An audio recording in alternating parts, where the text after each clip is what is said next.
adlaw nga Domingo karon mga kaigsuunan, petsa 22 sa bulan sa Mayo tuig 2022. Karon ang ikaunom nga Domingo sa Pasko sa pagkabanhaw, 6th Sunday of Easter.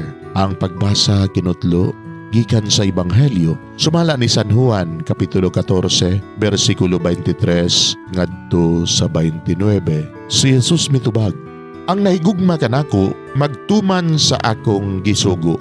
Higugmaon siya sa akong amahan, og ang akong amahan og ako muanha og magpuyo diha kaniya. Ang wala mahigugma kanako dili mutuman sa akong gisugo.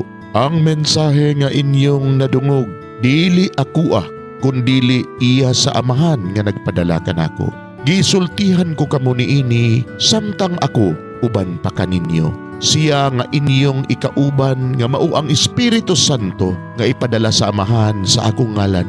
Magtudlo og magpahinumdum kaninyo sa tanan nga akong gisulti kaninyo. Ang kalinaw ibilin ko kaninyo. Ang akong kalinaw nga dili sama sa ikahatag sa kalibutan ihatag ko kaninyo. Ayaw kamog kabalaka ug ayaw kahadlok.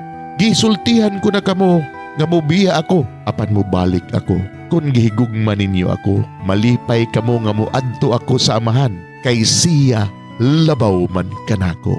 Gisultihan ko kamo niini karon sa wala pa kini mahitabo.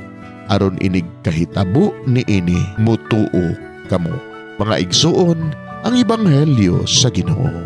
Daygon ikaw, o Kristo.